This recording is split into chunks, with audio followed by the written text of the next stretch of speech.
Anthony Sweat here from BYU Church History and Doctrine. Welcome to the Why Religion podcast from BYU Religious Education. As you can see from the title of this episode, we are taking you on a journey to some church history in Washington, D.C. So I thought I'd read you from a letter from one of the earliest sources of church history in D.C., when the prophet Joseph Smith and his friend Elias Higbee traveled to the U.S. Capitol in the winter of 1839 to meet with President Martin Van Buren and some of the nation's legislators to seek redress for the extermination order and some of the atrocities committed against the Latter-day Saints the previous year while in Missouri.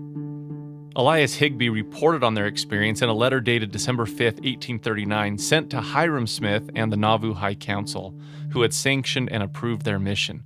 Higbee wrote, quote, "We arrived in this city on the morning of the 28th of November and spent the most of the day in looking up a boarding house which we succeeded in finding.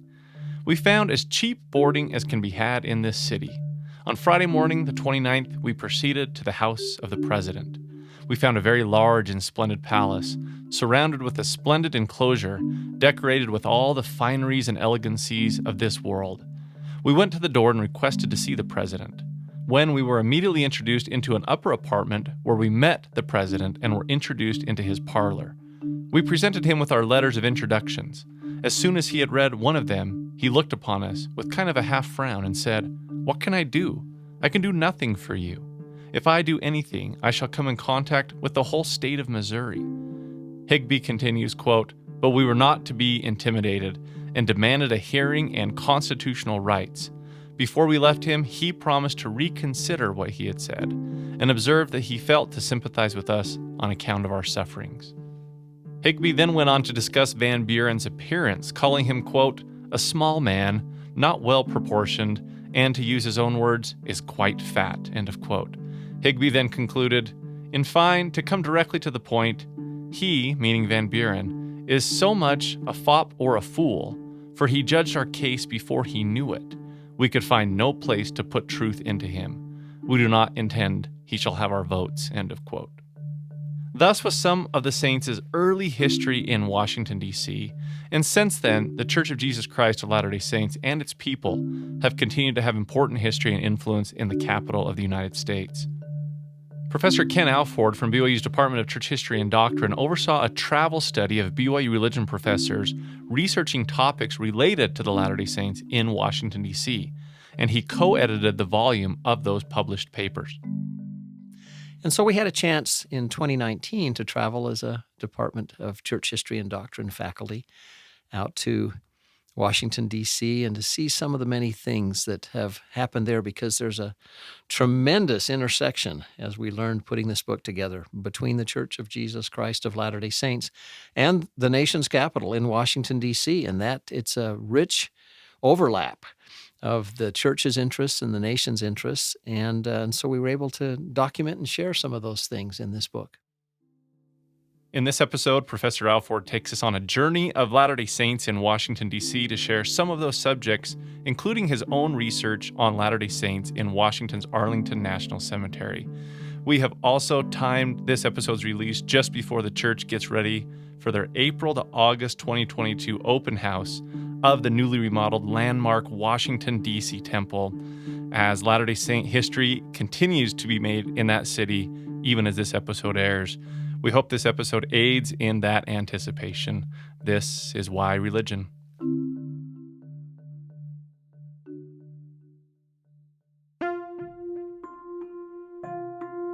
Each year, religion professors at Brigham Young University produce hundreds of publications on subjects related to the Church of Jesus Christ of Latter-day Saints.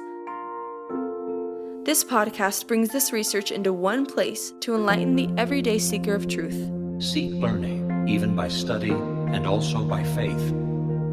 Interviewing the author, we discuss why the study was done, why it matters, and why the professor chooses to be both a scholar and a disciple. This is Why Religion. Research to enlighten your mind.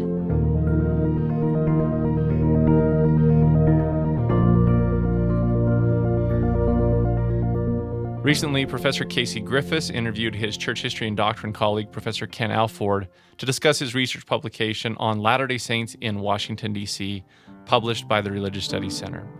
In part 1, he will talk about the interesting Latter-day Saint people and history and places that are covered in this book, including some of the specifics of his own chapter on the Arlington National Cemetery. In part 2, Professor Alford will get more into detail of some of the prominent Latter-day Saints who were buried there. And in part 3, as usual, he will get a little more personal, sharing some of his own views about what strengthens his faith and others. Here is Casey Griffiths interviewing Ken Alford. All right, Ken, thank you for being here with us today. And we're talking about a book that you edited called Latter-day Saints in Washington, D.C., edited along with Lloyd Newell and Alexander Baugh. And this book, while it's got a snappy cover and looks wonderful, actually is part of a long tradition of a program the Department of Church History and Doctrine here at BYU sponsors called Regional Studies in Church History. And this program goes all the way back to the 1980s. Tell us a little bit about the Regional Studies program, what it is, and how it results in scholarship like this. Well, the Regional Studies program predates by a long shot my arrival at BYU. I came and joined the faculty in 2008. But for several decades, it's been a program where faculty members from the Church History and Doctrine Department at Brigham Young University can travel to places where church history was actually made. And it gives an opportunity for the faculty that's able to travel to see those places, an opportunity to do research and learn more about them.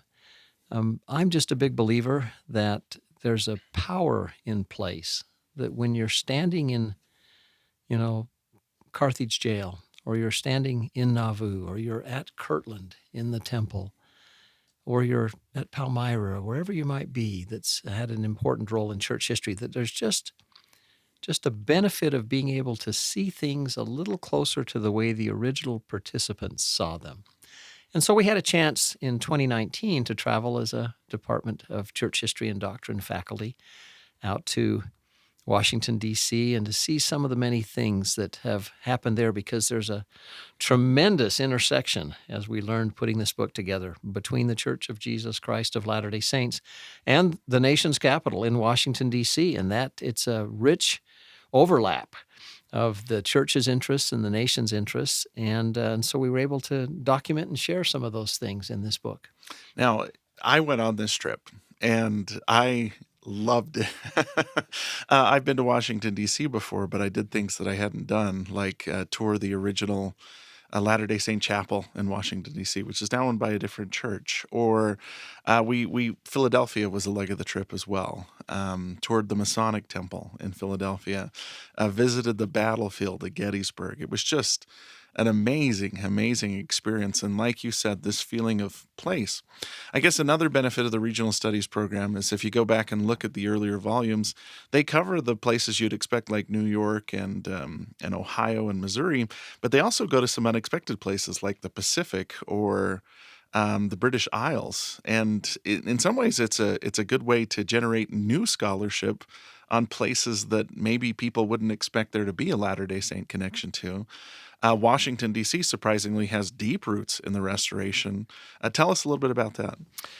Well, first I would just mention that I was really thrilled to be asked to spearhead that travel because I lived for 11 years in Washington, D.C. So in many ways, when we landed for that regional study, it was like going home, because I worked in the Pentagon and various places around Washington, D.C., serving in the Army. And so I really, really love Washington, D.C. As you look at some of the research that was done, I'll just kind of run through the table of contents just to kind of give you a feel for the different kinds of research. This is all original research that was done for this book. It begins with what was Washington, D.C. like when Joseph Smith visited in 1839 and 1840, and look at many of the landmarks that are still there, and also to look at how the city has changed in some very significant ways. Then we have a chapter there from Jordan Watkins talking about early Latter-day Saint petitioning to the federal government. There have been several instances where the Lord directed, after the Missouri experience, that they were to petition and let the Congress know what had happened to them. And so they drew up a series of petitions that have been published elsewhere. Garrick Dirkmott does a chapter on talking about Latter-day Saint flight and expulsion and how the nation viewed that at the time. Fred Woods did a chapter on Orson Pratt's publication. And it's called The Seer. It was an actually church-sponsored newspaper. There was a church-sponsored newspaper called The Mormon in New York City and one called The Seer in Washington, D.C., and Fred talks about some of those things. Alex Baugh, one of the editors of the book, tracks the story of the Smithsonian Nauvoo Temple Sunstone. One of the original sunstones, and it's in really great condition, is owned by the Smithsonian. It's in a very prominent place displayed inside the Museum of American History on the first floor, not too far from where the Star-Spangled Banner is displayed. And Alex tells that story of how it ended up at the Smithsonian, of all places. Lloyd Newell shares a chapter. Lloyd also was one of the co-editors of the book. Lloyd talks about the relationship of the Tabernacle Choir at Temple Square with Washington, D.C., and specifically mentions the many inaugural parades that the choir has been able to participate in and gives that story. We've got a chapter from Justin Dyer and Mike Goodman about the Family Proclamation and the role that the government and policies and things have played in that. J.B. Hawes writes about the Washington Post, the one of the couple of newspapers of record, if you like, for the nation, and how it's covered Latter-day Saints and how that coverage has changed through the years. That's the first section of the book. It's talking mostly about the history of Washington, D.C. The second section of the book is about people, and this is, I think, a really fun section. There's a guy by the name of Casey Paul Griffiths. Wait, that's you. That's me. And your chapter is on the seating of Senator Reed Smoot. Fascinating story. Yeah. And in fact, if I can just twist your arm and turn the table here for just a second, since I've got the author of the chapter here, I won't speak for you. I'll give you an opportunity if you want to just kind of summarize your chapter. I'd be happy to. Now, this is your interview, but I love Reed Smoot. I think he's a fascinating figure. He's elected a United States senator while he's serving as a member of the Quorum of the 12 Apostles. And this is, less than 15 years after plural marriage has ended in the church. And Reed's a Republican, the party that had decided to banish the twin relics of barbarism, slavery, and plural marriage. So it's a sweeping story that goes from Utah to Washington, D.C., that involves intervention by Theodore Roosevelt, a number of colorful characters involved in it. And my chapter is really just the tip of the iceberg of some amazing scholarship that's been done by a number of great people, Harvard Heath, Michael Paulus, a number of others. But I focused on Reed's trials and how they were depicted in newspapers around the United States. Because I found here at BYU, there's actually a nice archive of scrapbooks that Senator Smoot kept of mentions of his name. And I was surprised at how hyperbolic the whole thing was, that apparently there's more boxes on the Reed Smoot trials in the National Archives than any other subject, because it just occupies the nation's attention, not just for a couple of days. That tends to be how we think of political scandals, but for a couple of years. But Senator Smoot is finally seated and then has a profound, profound influence, not just on how Latter-day Saints are seen, but on the direction the United States heads in from the early 20th century up until the 1930s. Fascinating chapter. And in fact, it's the only time that I'm aware of that the prophet of the Lord is called to testify before Congress on behalf of someone that's basically being tried for their seat in the Senate. Joseph F. Smith is actually called before Congress and does testify. It's a lengthy testimony, and he talks a little bit about everything. It's kind of fun to read. So that's the beginning chapter in the people section. Then Carter Charles did a chapter on Teddy Roosevelt and the church and religious tolerance, and then Devin Jensen and Petra Javadi Evans talk about Senator Elbert D. Thomas, and he's a Latter-day Saint senator that's just not remembered much today, but he does some really interesting things during his service. One of them is he's the guy that picks the quotations that appear inside the Jefferson Memorial. As you go in there and read those on the wall that are carved there, it was that senator from Utah that actually picked and put them there. Then Mark Ogletree has a chapter on Ezra Taft Benson and his amazing influence on Washington, D.C. and the Eisenhower cabinet as the Secretary of Agriculture. how he, took a lot of heat during that time, was the butt of many cartoons and things. Then Dale Van Atta, not a member of our faculty, but someone with great experience in Washington, D.C., shares information about the Marriott family. This is, the Marriott Hotel chain family and their tremendous influence in Washington, D.C., and how it all started from hot shops. When we first moved to Washington, D.C., we used to enjoy going to the Marriott hot shops before they closed down. Then Roger Christensen, a member of our faculty, talks about T.H. Bell and his influence in the Reagan administration as a cabinet member. Mary Jane Woodger and Brooke Anderson talk about Beverly Campbell. This is someone that most readers, I'm guessing, haven't heard of before, but Beverly was a public relations genius, is probably the best way to say it. And she just worked her magic behind the scenes and had a tremendous amount of influence for good in the Washington community, and they tell her story. Then Ralph W. Hardy, also not a member of the faculty, but with tremendous experience, and someone who contributed a chapter called 8 Latter-day Saints Who Made a Difference in Washington.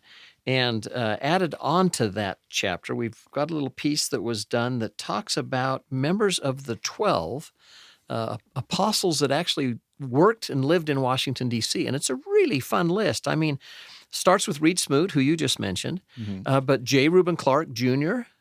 Served there for many years. Ezra Taft Benson, as we just mentioned, served there for many years. But Neil A. Maxwell worked and served in Washington, D.C. in government intelligence. President Russell M. Nelson, as a military officer during the Korean War, served there. He was at the Walter Reed National Military Medical Center. Elder Oaks, President Oaks, was there as a law clerk. He clerked, by the way, for the Chief Justice of the U.S. Supreme Court, and got his legal start, in a sense, there.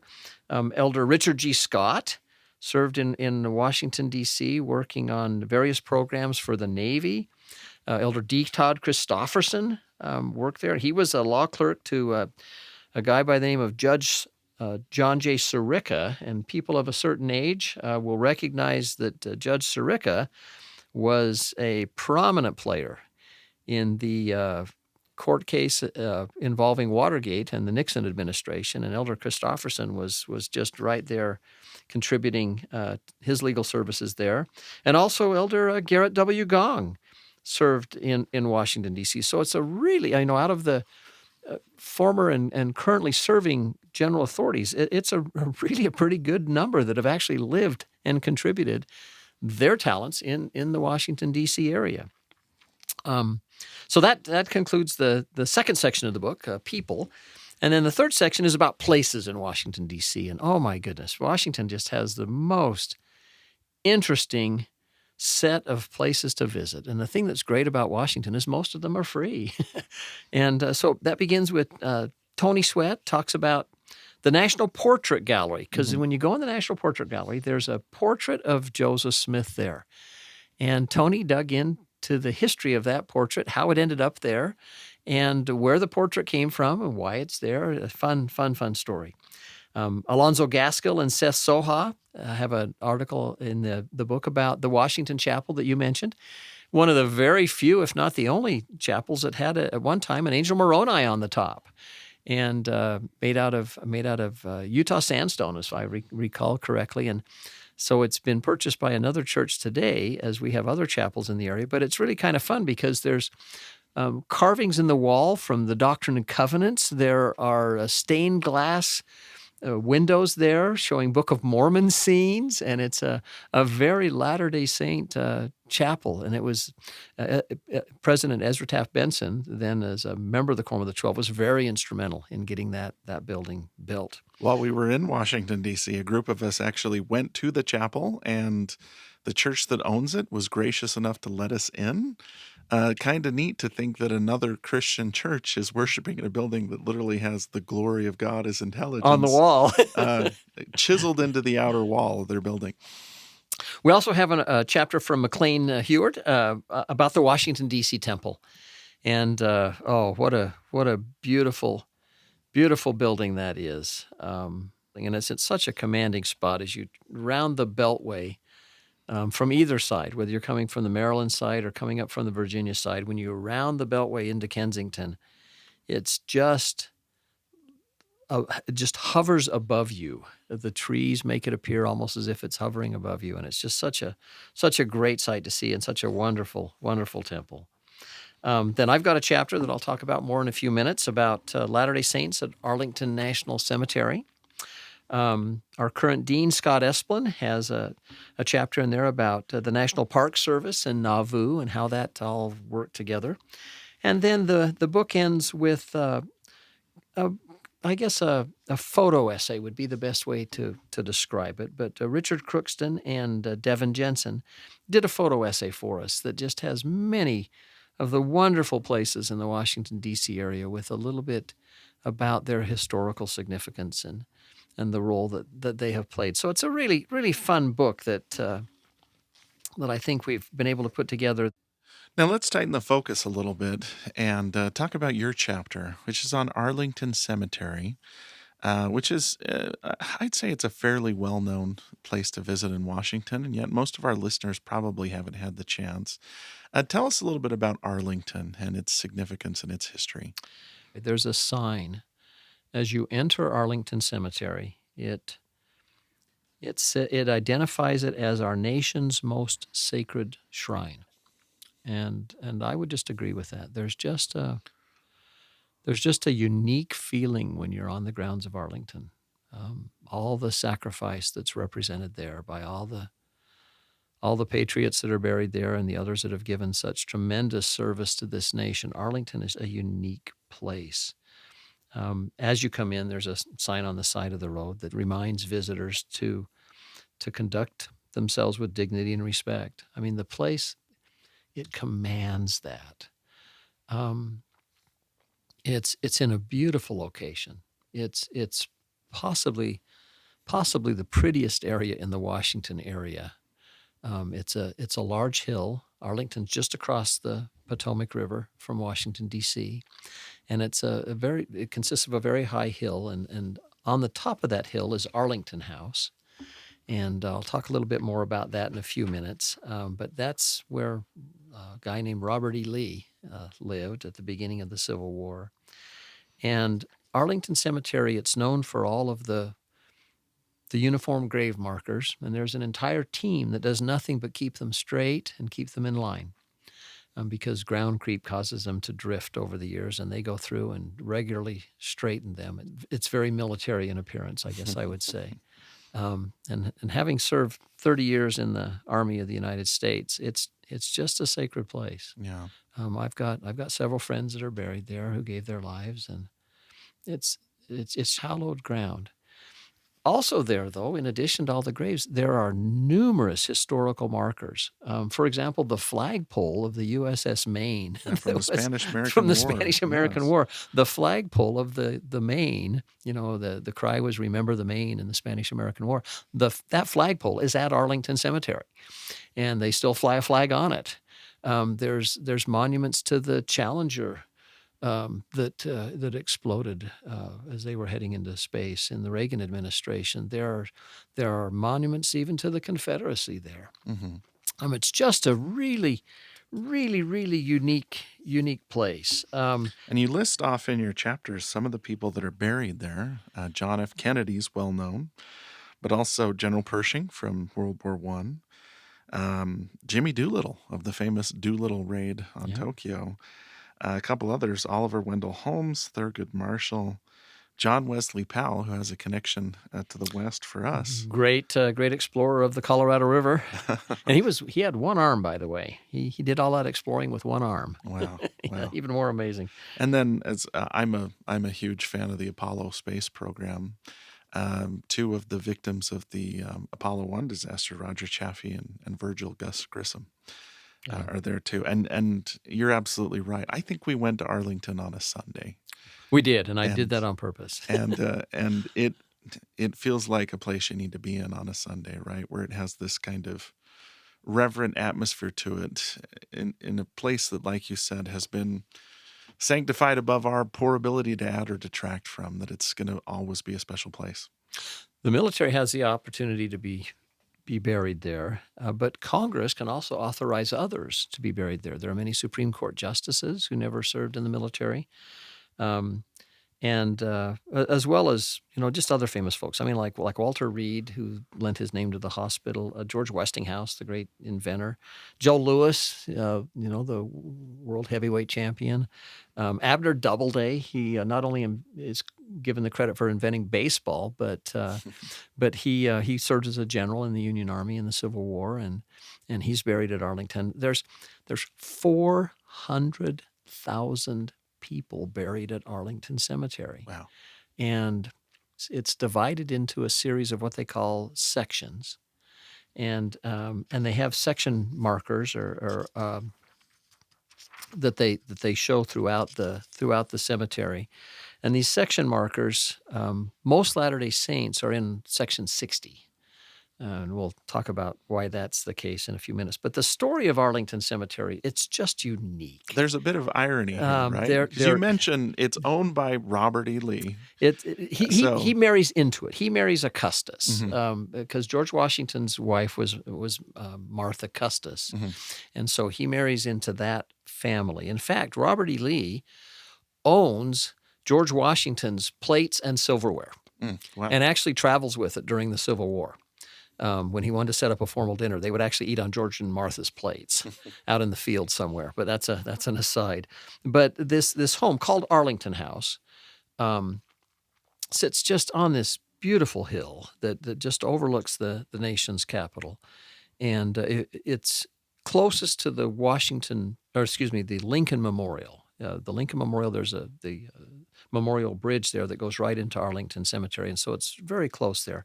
But what happens is, when the Civil War breaks out, as things are getting really tense, Robert E. Lee is offered command of the entire Union Army. And before he's ever offered the command of the Army of Virginia, he's offered command of the Union Army, and he turns it down. He makes this statement. He says, quote, "If I owned 4 million of slaves in the South, I would sacrifice them all to the Union. But how can I draw my sword upon Virginia, my native state?" And so, as we know, Robert E. Lee turns that down and does become the commanding general of the Army of Virginia. He's not initially made commander of all Confederate forces. But what happens is that means he has to vacate Arlington House because it's right there. And so he leaves first, his wife leaves later. And so Congress, not entirely happy with Robert E. Lee, passes a law in June of 1862. And the law says this, that if you own property, that there can be taxes assessed on it, and that some of those taxes will go to the federal government, that the owner of the property has to pay the taxes themselves. You're not allowed to have anyone else pay the taxes. And they purposely wrote that into the law to hang up Confederate property owners who didn't dare show up to pay their property tax because they could be grabbed. And so what happens in 1863, based on that 1862 law, a tax of $92.07 is levied on Arlington House. And so Mary Anna Lee, she's a cousin of Robert E. Lee. She's given the $92.07 to go pay the tax, but she is not the legal owner of the home. And based on the law, the federal government is perfectly within their rights to refuse payment for Arlington House. So as soon as that happens, the taxes aren't paid, the federal government grabs the property. There's a general by the name of Meigs, Montgomery C. Meigs, and Meigs loses a son in the Civil War. And when he loses his son, he's angry at Robert E. Lee before, but he really becomes angry at Robert E. Lee after that. And so he's quoted as making the statement, "I'm going to plant the dead that he created in his rose garden." And so they begin actually using Arlington House, and they start literally in Mrs. Lee's rose garden, and they start burying Union dead at Arlington House. And some Lee family members visit, and they say, well, it'll be possible to reclaim it after the war. We'll just move these grave sites. So Meigs sets it up so they bury a lot of soldiers. He says, I want this so that he will never be able to live here again. Wow. And they do. They bury thousands during the war. Interestingly, just as an aside, the first person buried there is not actually killed in battle. He dies of disease, which is quite common at the time. William Crispin from the 67th Pennsylvania Infantry Regiment, who died of peritonitis. He's burial number 1. Mm-hmm. And so what happens is then after the war, George Washington Custis, that's Robert E. Lee's oldest son, he sues the federal government and he says, hey, you two guys were just playing games, stealing it for $92. And because it's a very large estate. It's hundreds of acres. And he sues in court. It takes him many, many years. It takes him decades. But in 1883, he wins the case and he wins back Arlington Cemetery with all these burials on site. And so he basically says, okay, I won. We can't live there. It's clearly a cemetery now. And he sells it back to the federal government, but he makes $150,000. So that $92 became $150,000 over the ensuing years. But then at that point, it's formally designated as a national cemetery site. And just as an aside, the Grand Army of the Republic, which is the largest veterans organization from the Civil War. It has millions of members across the nation. They create something called Decoration Day.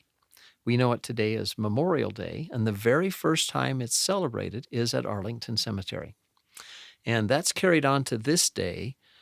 Prior to Memorial Day every May, volunteers, and a lot of them are military and some are just civilian volunteers from the area, but they place a small flag in front of every grave marker at Arlington Cemetery, all 400,000. And it's quite a sight to see, all those little flags flapping in the breeze.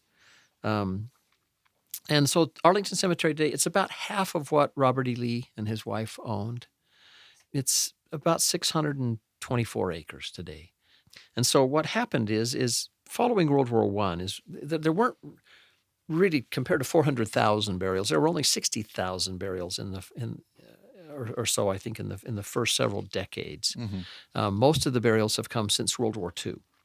And so they decided around World War I that on these grave markers, they standardized the grave marker. It's 40-something inches tall, and it's 4 inches deep, and it's 13 inches wide. That's the standard marker that you see at Arlington Cemetery. And that's one unique thing about Arlington is we're historians. We spend time in cemeteries. Arlington is like no other cemetery. It's like no other cemetery. Well, yeah. Federal military cemeteries have that same look with the same tombstones, but Arlington is just different. It's just different. What Arlington is and what they did, and Pershing was on this board, they decided that they would allow soldiers and sailors and Marines to their families to select an emblem on the top of the grave marker. Mm-hmm. And so the most common one is just a simple Latin cross, showing that they're Christian. But the Star of David was authorized very early. And I should add that the grave markers, there was a brief period, I think it was in the 1980s, when you could actually buy your own grave marker. And so in some of the parts of the cemetery, some of the sections, they have various markers that are not these standard kind of, Arlington Cemetery formal grave markers. And some of those are for Latter-day Saints. I found, as I was walking around Arlington looking for Latter-day Saint burials, one of them at the bottom of the grave marker says, sealed in the Swiss temple for all time and eternity. Not what you see at Arlington. And another one says, Doctrine and Covenants, section 132, verse 46. And then it quotes, whatever you seal on earth shall be sealed in heaven, and whatsoever you bind on earth in my name and by my word, saith the Lord, it shall be eternally bound in the heavens. And as you can guess, since that's on a grave marker, it's a very large grave marker for that one, but it's a Latter-day Saint couple. But they have these various emblems, if you like, and there are dozens and dozens of these authorized emblems. They've got emblems for general Christian and then specific faiths, Lutheran, Presbyterian, Episcopalian, Unitarian, Methodist, Seventh-day Adventist, Catholic, Church of God. Even Polish National Catholic Church has their emblem. and a number of non-Christian, Yes, Jewish, yes. Buddhist, Muslim, Hindu, Sufi, Baha'i, Sikh, Shinto, even Wicca, Druidism, atheism has a symbol. They um, do. It's, as I recall, it's an atom. uh, The symbol for the atheist is an atom. oh, They've also got some kind of non-sectarian ones. They've got an eagle and a crane, an infinity sign, a guardian angel, a heart, possibly the strangest one, a pomegranate. I've not quite figured out what the symbolism of that is. A Maltese cross, a medicine wheel, and there was a worker in 1980 who just noticed. His name was Don Wardell, and he was director of monument services for the Department of Veterans Affairs. So he was perfectly positioned. And he noticed, he said, hey, wait a minute, there isn't one for the Church of Jesus Christ of Latter-day Saints. And so he contacted chaplains in the area, and eventually it went to the church. And today we have a military relations committee. I assume there was something similar at the time. And they worked with the first presidency on a design. And so they had shortly approved thereafter. It was announced in the church news at the time that the Latter-day Saint symbol would be the angel Moroni. It's in a circle, and you can see Moroni, his trumpet is uplifted, and the bell of the trumpet is outside the circle. It's kind of a distinctive one. They were, I'm sure, going to use several things, but it has to be something that can be carved fairly easily, be distinctly seen, and be understandable. And so this Moroni symbol fits the bill. And that's actually what we use to find Latter-day Saints, for the most part, that are buried in Arlington Cemetery. This began after I thought of this project, because I thought, boy, we just don't know how many Latter-day Saints are there or who they are.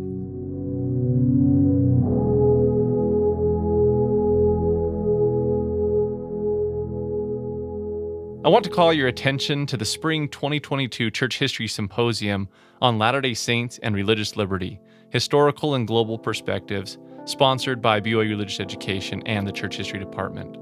This symposium on religious freedom will feature keynote speakers Sarah Berenger-Gordon from the University of Pennsylvania and Elder Garrett W. Gong from the Quorum of the 12 Apostles of the Church of Jesus Christ of Latter-day Saints.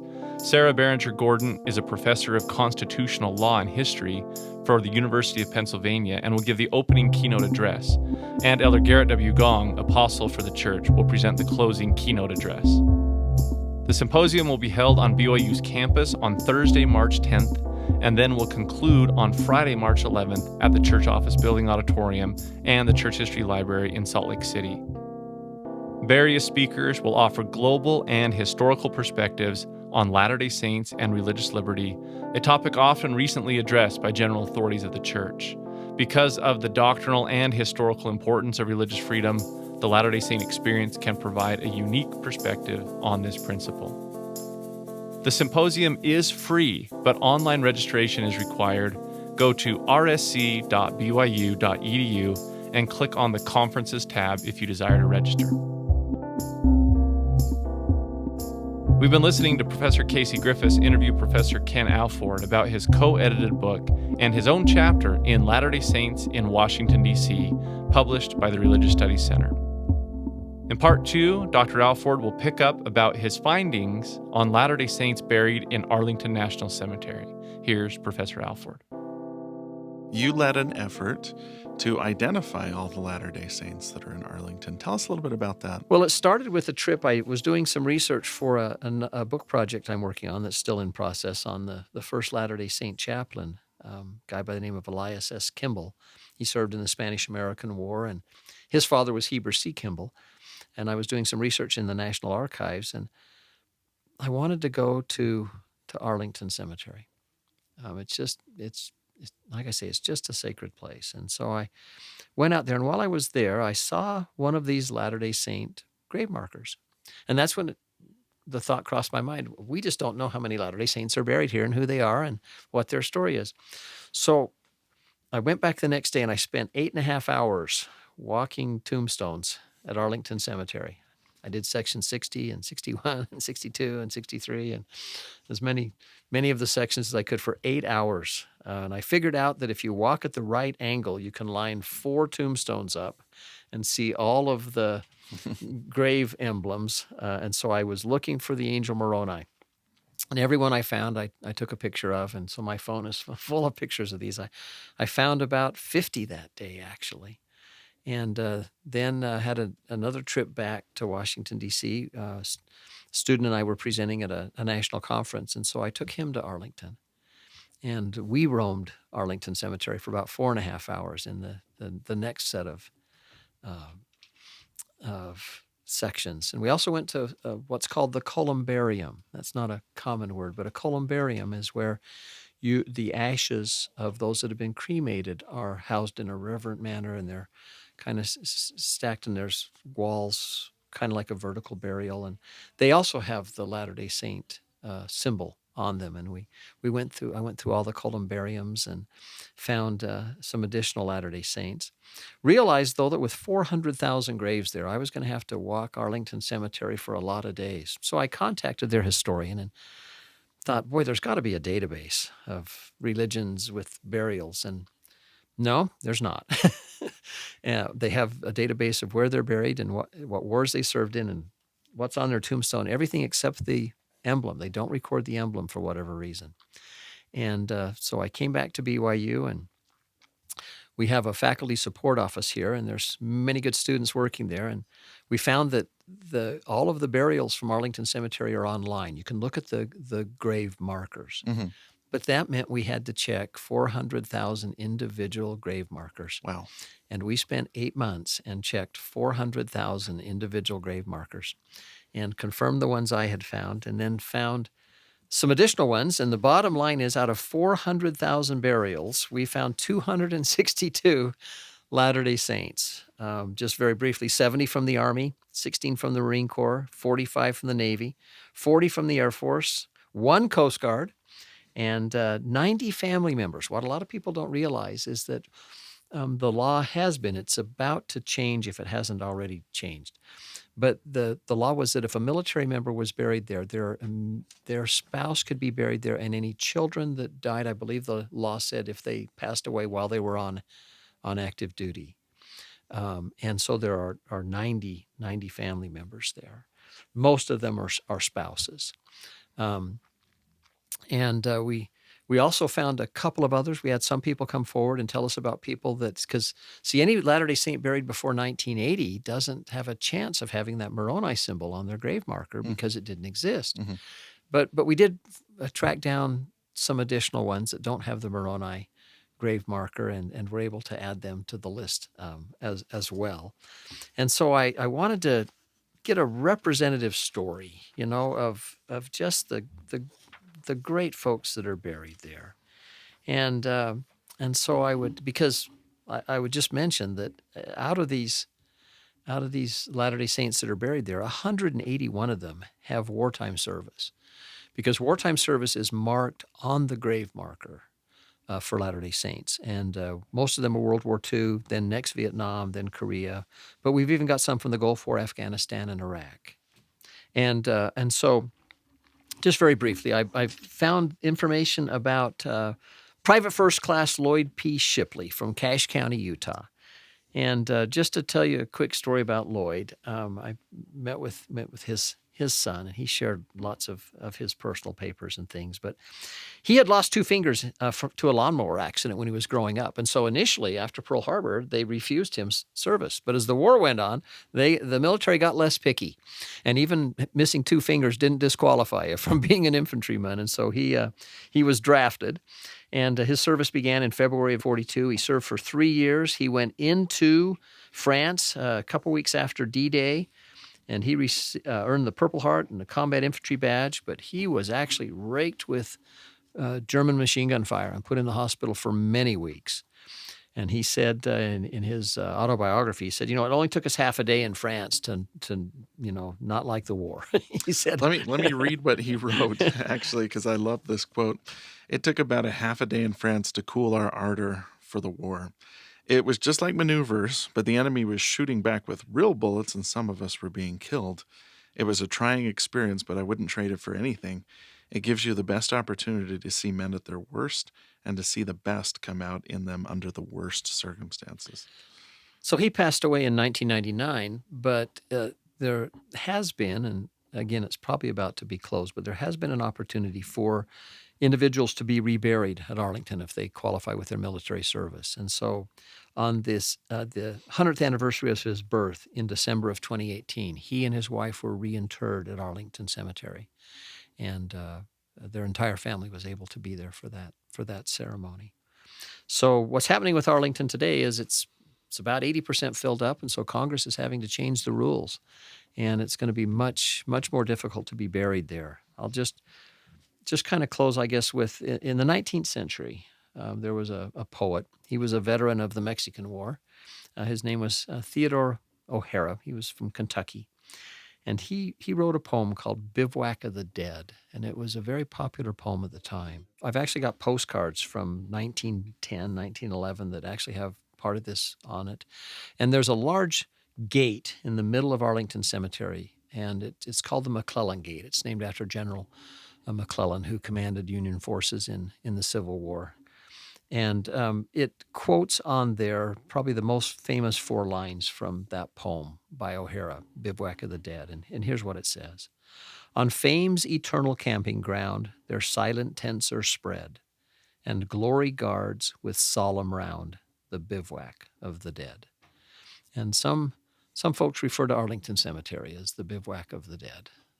And it's just a sacred place. And it was just such an honor to be able to do this research and identify the names. And we've published the names for those families that they can hopefully make some new connections here. And we'll put the word out, too, that if anybody has a relative that's buried in Arlington, and this chapter has a nice little appendix that lists all the names of the Latter-day Saints. And the wars they served in. And the wars they served in. When they died. If you know somebody that is not on that list, contact Dr. Alford. Please. And we want to keep adding to that list so that we can honor these wonderful people that served and died for us.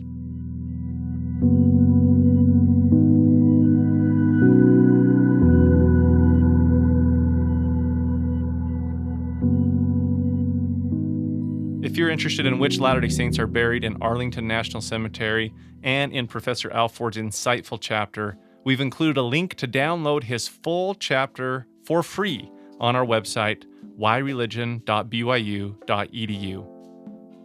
There, we've also provided a link to the church's open house for the Washington, D.C. Temple, where you can not only reserve tickets if you're able to attend, but you also can read about the history of the building, see its original art, and see renderings and photos of the new building. We've arrived at our last segment of this Why Religion episode, where we like to explore some of the whys behind our professor's academic journey and faith. We end this episode with Professor Ken Alford sharing a little bit about his approach to the courses he teaches, his ways that he tries to strengthen faith, and some insights into his own. Ken, the last few minutes, let's shift gears a little bit and talk about you and your teaching here at BYU. What subjects do you teach here at BYU? Well, currently I'm teaching Religion C 225, which is Foundations of the Restoration. I should probably add, over my teaching career, I've had an opportunity to teach at West Point, and there I taught computer science and information systems engineering and those kinds of STEM topics, and then went to National Defense University, and there I taught organizational behavior and leadership and those kind of topics. But now I get to teach in church history and doctrine, and so besides Foundations of the Restoration, I've taught both halves of the Doctrine and Covenants. I've taught Prologate Price. I've also taught some. I taught a course one semester for the history department, and have had an opportunity to do those kind of things, but with a focus on church history, clearly. Now, one of our guiding documents we use here in the religion department says that one of the purposes of religious education is to help students strengthen their ability to find answers, resolve doubts, respond with faith, and give reason for the hope within them and whatever challenges they face. What are some approaches that you think are effective in helping a person find answers, resolve doubts, and respond with faith? Well, I think that it's important to keep in mind the role of the Holy Ghost. Because thank heavens, the Holy Ghost knows all the truth. Because the world speaks so loudly today on so many things that are just of no worth, ultimately. And so how wonderful it is to be given the gift of the Holy Ghost, to be able to kind of sort through that. And I think one of the best things that teachers of the gospel can do is to share the truth. And I've been so pleased in recent years as the church has made so many resources and so many historical things available that we just didn't have access to. I mean, the internet has opened this up and made it. The internet has its downsides, but one of the great things is you can get websites like the Joseph Smith Papers, and you can read the original documents and see, what they were working with and what they had and what was in their minds. And I think being able to tell, the story just straight, here's the documents, here's what happened, and then to have the Holy Ghost confirm it, I think is, one of the best things that we can do. And so we need to, and have the opportunity to let students see what is available today, because there's so much that is available. Personally, I don't believe you can study the life of Joseph Smith and not conclude he's a prophet. I just am stumped by people that seem to be able to do that, because everything about Joseph just screams, the Lord did this. And Joseph was the instrument. Now, what are some of the resources you use in your study? Like, what does it look like when Ken Alford studies the scriptures? In my study, I like to, I like to start with the scriptures first. I use the footnotes heavily, but I've also found that the footnotes are a good start. And so one of the fun things I like to do is look for other connections in the scriptures that, from other scriptures I've read, that's like, whoa, that sounds familiar to X. And it's not necessarily a footnote in the scriptures, but kind of make your own footnotes as you go. And I like to supplement it, especially when we study, for example, the Doctrine and Covenants in Come Follow Me. I think you just have to supplement that with the history and with the documents, and just to learn as much of those people and their times as you can. I think it just helps us better understand, and that's what I like to do. I like to have, resources, and I use the Joseph Smith Papers a lot. You wrote an article on how to use the Joseph Smith I've written a Papers, couple articles on how to use the Joseph Smith Paper. I just wanted to share some of that because I just think it's of such value to us today to have that. The amount of time and energy it took to assemble that and to put that out is just phenomenal, and it can really bless lives as you use it. I would highly recommend any listeners to just get familiar with the Joseph Smith Papers website. One last question. Why do you love or believe in the gospel of Jesus Christ? Well, I would tell you because it's true.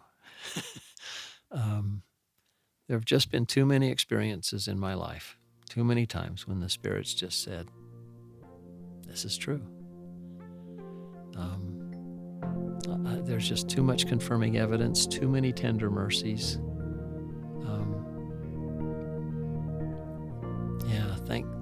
Thank heavens for the gospel of Jesus Christ. I'm so grateful to live at this time when we've got all these resources and we've got the church organized in full, and we've got all these, priesthood keys and the gift of the Holy Ghost. Wow, what a wonderful time to live.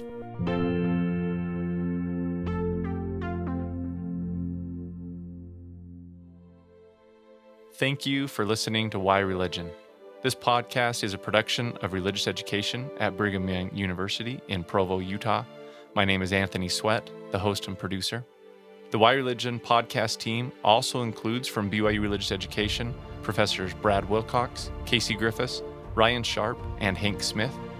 Recording, mixing, and original music was done by BYU student Mitchell Bashford. Say hi, Mitchell. Hey, guys. Original music and scoring for Why Religion podcast was also created by the fabulous BYU student musicians Grant Cagle, Sam Clausen, Colette Jones, Alistair Scheuermann. If you enjoy what you've heard, please like and subscribe to Why Religion on wherever you get your podcasts and leave us a rating. It really helps. And join us next time as we continue to bring the everyday Latter-day Saint fascinating gospel studies done by Brigham Young University religion professors to enlighten your mind and strengthen your faith.